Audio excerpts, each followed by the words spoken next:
Hello everyone. आज हम पढ़ेंगे डीमल्टीप्लेक्सर के बारे में।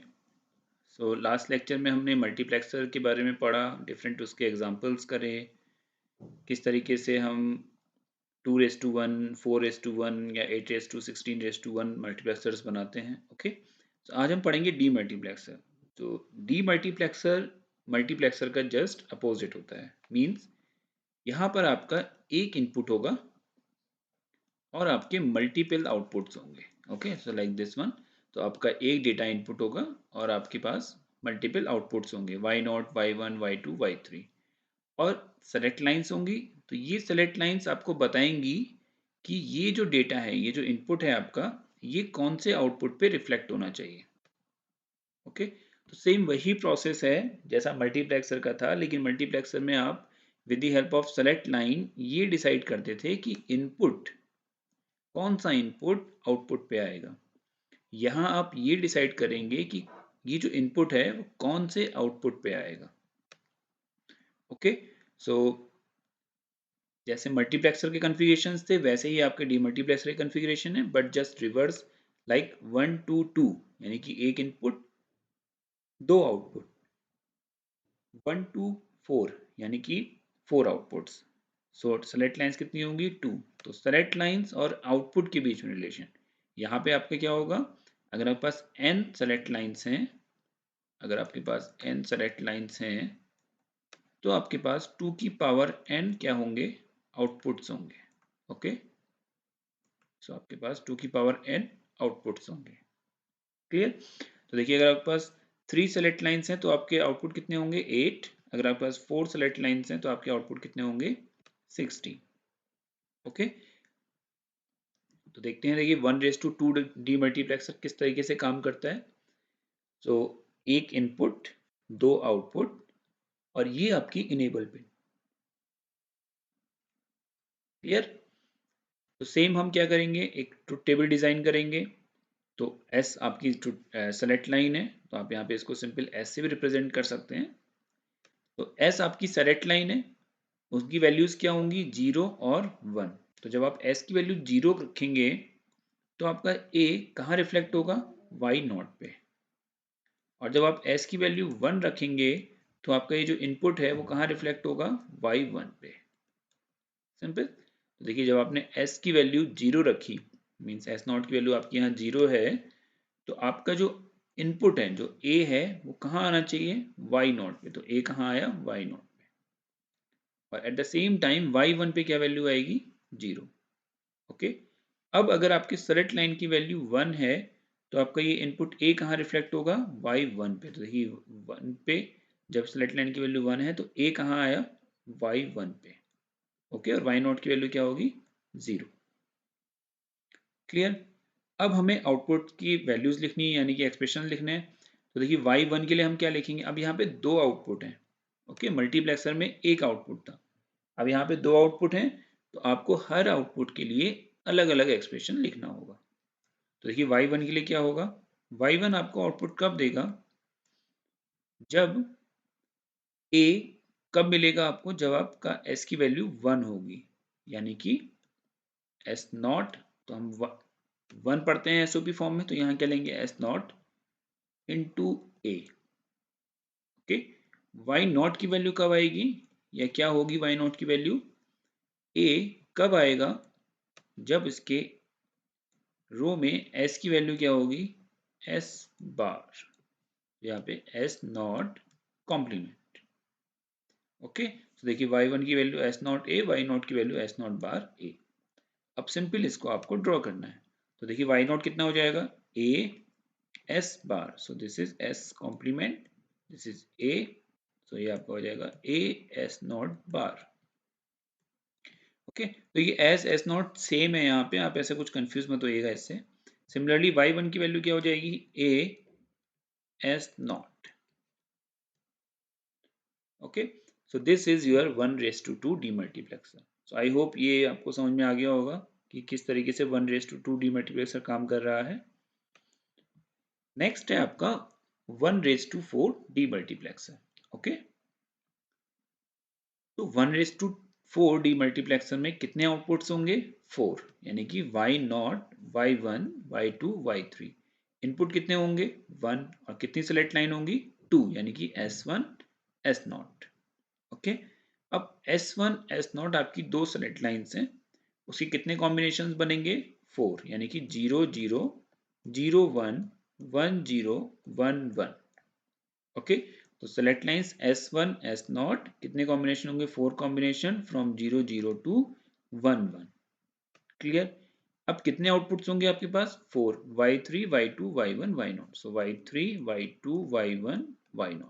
ओके, नाउ अब आप जब S1 और S0 की वैल्यू पुट करेंगे यानी कि जब आप 0 0 पुट करेंगे तो ये वाला इनपुट, ये जो इनपुट है A, ये कहाँ रिफ्लेक्ट होगा y0 पे।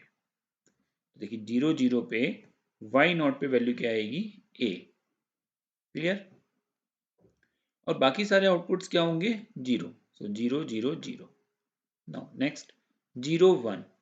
तो जब आप S1 की वैल्यू 0 S0 की वैल्यू 1 रखेंगे तो आपका जो इनपुट है वो कहाँ रिफ्लेक्ट होगा y1 पे यानी कि y1 पे। क्लियर। नाउ जब आप 1 0 वैल्यू पुट करेंगे तो A कहाँ रिफ्लेक्ट होगा y2 पे। सो ये y2 पे आ गया। नेक्स्ट जब वैल्यू 1 1 होगी तो A रिफ्लेक्ट करेगा y3 पे। क्लियर। तो अब हमें y3 y2 y1 y0 के लिए एक्सप्रेशन लिखने हैं। तो देखिए y0 का एक्सप्रेशन क्या होगा A, और जब आप इसकी रो में सेलेक्ट लाइंस को पढ़ेंगे तो क्या मिलेगा आपको S1 complement S0 complement. So A S0 bar S1 bar. जब y1 पढ़ेंगे तो A S1 bar S0। so this is A S1 bar S0। y2 के लिए पढ़ेंगे S1 S0 bar। so this is S1 S0 bar into A। this is A। next y3 के लिए S1 S0। so this is S1 S0 S1 S0 और यहाँ पे A। Okay, सो ये आपके y0 y1 y2 y3 की values हो गई, आउटपुट्स हो गए जो आपने इनपुट पे जो वैल्यू वेरिएबल है a और S1 S0 की हेल्प से लिखे। अब सिंपली आप इन्हें डिजाइन कर देंगे with the help of basic gate. तो देखिए यहाँ पे ये आपका क्या हो जाएगा इनपुट a। क्लियर। तो देखिए पहला आउटपुट देखते हैं क्या है। सो a S1 bar S0 bar. This is a S1 bar S0 बार और ये क्या है y0। तो ये आपका y0 हो गया। ओके, सेकंड क्या है a S1 bar S0। So a S1 complement S0। so this is y1।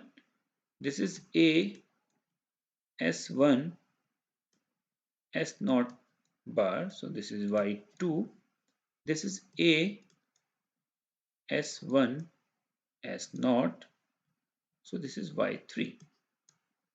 तो ये आपका एक 1:4 डीमल्टीप्लेक्सर 1:4 डीमल्टीप्लेक्सर आपने डिजाइन कर लिया। ओके, सो आई होप 1:2 1:4 दोनों ही डीमल्टीप्लेक्सर्स आपको समझ में आ गए होंगे। अब हम देखते हैं 1:8 डीमल्टीप्लेक्सर। ओके, तो देखिए 1:8 डीमल्टीप्लेक्सर में क्या होगा एक इनपुट 3 सेलेक्ट लाइंस और 8 outputs from y0 to y7। तो ये ट्रुथ टेबल देखने में थोड़ी बड़ी लग रही है बट बहुत सिंपल है, कुछ भी नहीं करना है। देखिए आप S2 S1 S0 तीन सेलेक्ट लाइन लेंगे, उनके कॉम्बिनेशंस लिखेंगे फ्रॉम 0 0 0 1 2 3 4 5 1 0 1 1 1 0 6 1 1 1 7। ओके, उसके बाद आप क्या करेंगे आउटपुट्स लिखेंगे y7 y6 y5 y4 3 2 1 0। और जो आपका ये वेरिएबल है, जो आपके वैल्यूज हैं 0 1 2 3 4 5 6 7, तो आप इस जीरो को कहाँ पुट करेंगे, मतलब इस जीरो के लिए आप क्या पुट करेंगे y0 में a। ओके, 1 के लिए y1 में a। तो देखिए डायगोनली y2 के लिए a, y3 के लिए a, y4 y5 y6 और y7। तो ये एक डायगोनल में आ गए। क्लियर। और बाकी सारी वैल्यूज आपकी क्या होंगी 0। ओके, तो आप सिंपली यहाँ पे आउट, अब आपके पास कितने आउटपुट हैं 8 आउटपुट, तो आपको हर आउटपुट के लिए एक्सप्रेशन लिखना है। तो वाई नॉट के लिए देखिए एक्सप्रेशन क्या बनेगा।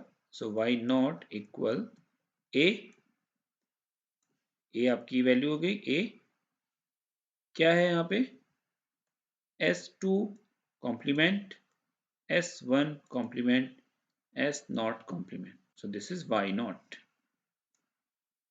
क्लियर। तो इस तरीके से आप y1, y2, y3, y4, y5, y6, y7 इन सब की वैल्यूज पुट करेंगे। Okay,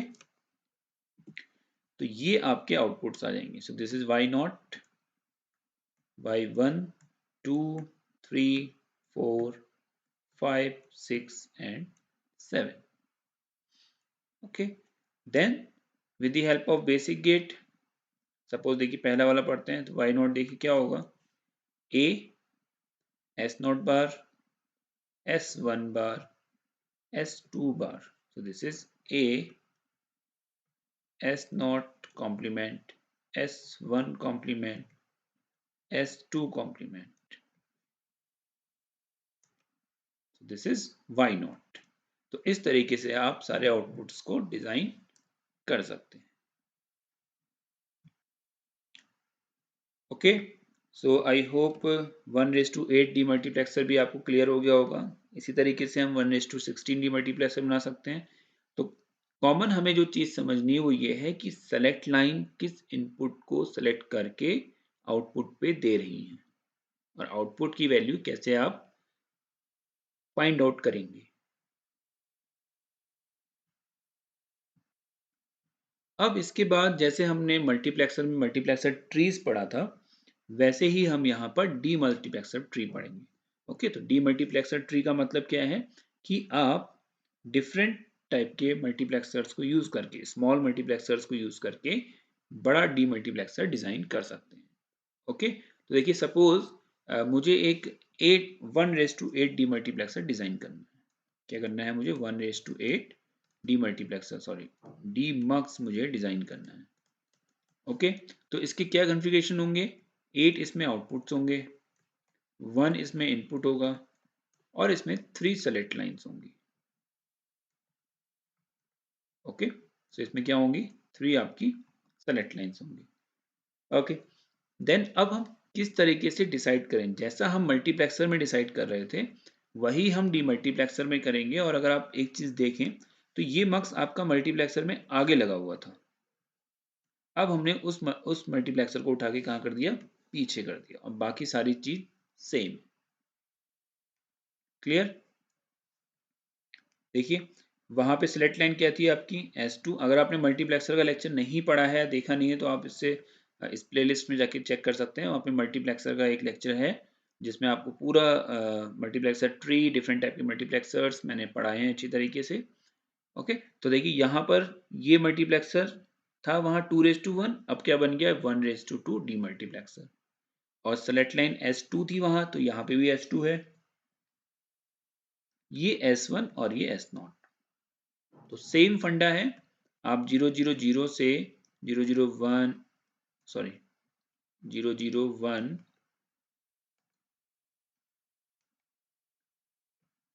so 010, 011, 100, 101, 110, 111। तो ये देखिए ये है, this one is S2, S1, S0। तो ये S2 है, तो यहाँ पे ये 0 है 4 के लिए, और ये 1 है इन 4 के लिए। ओके, तो यहाँ पे S2 आपका ये सेलेक्ट लाइन है। अब ये सेलेक्ट लाइन क्या करेगी, 0 के लिए इस इनपुट को कहाँ देगी, यहाँ पे सॉरी नीचे, फॉर 0। ओके, क्योंकि यहाँ पे आपका आउटपुट क्या होंगे, y0, y1, y2, y3, y4, y5, y6, y7।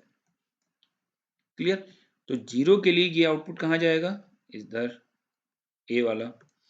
अब सेलेक्ट लाइन 0 के लिए ये वैल्यू कहाँ जाएगी, y0 में। 0 1 के लिए किस पे जाएगी, y1 पे। 1 0 पे किसके जाएगी, y2 पे। 1 1 पे किसके लिए जाएगी, y3 पे। ओके, तो देखिए आपने यहाँ 0 अप्लाई किया, और पहला कॉम्बिनेशन आपने दिया 0 0, तो क्या होगा, ये जो a है वो जाएगा आपका y0 पे। दूसरा कॉम्बिनेशन आपने दिया 0 1, तो ये जो A है वो कहाँ जाएगा, y1 पे। 1 0 के लिए ये जाएगा आपका y2 पे, और 1 1 के लिए ये जाएगा आपका y3 पे। क्लियर, पहली चीज। अब ये इसी से क्यों जा रहे हैं, क्यों, क्योंकि आपने यहाँ पे सेलेक्ट लाइन की वैल्यू 0 दी है, तो ये जो वैल्यू है ये इसी आउटपुट पे आएगी, वो इस पे नहीं जाएगी। इस पे कब जाएगी, जब इस सेलेक्ट लाइन की वैल्यू क्या होगी, 1। तो जैसे ही आप सेलेक्ट लाइन की वैल्यू 1 करेंगे तो आउट के आपकी जो वैल्यू A है, जो भी डेटा होगा आपका, वो कहाँ जाएगा, तो 0 0 के लिए कहाँ जाएगा, y4 पे, 0 1 के लिए y5 पे, 1 0 के लिए y6 पे, और 1 1 के लिए y7 पे। ओके, तो इस तरीके से ये डीमल्टीप्लेक्सर डिजाइन हो जाएगा 1:8 with the help of 2 1:4 and 1 1:2 1:2 demux। Okay, तो ये आपका कंप्लीट डीमल्टीप्लेक्सर था। अब इसी तरीके से जैसे मैंने आपसे कहा था कि मल्टीप्लेक्सर से आप बहुत सारे सर्किट डिजाइन कर सकते हैं, तो डीमल्टीप्लेक्सर से भी हम फुल एडर, फुल सबट्रैक्टर, इस तरीके के सर्किट्स को डिजाइन कर सकते हैं। ओके, सो आज के लेक्चर के लिए इतना ही। Thank you.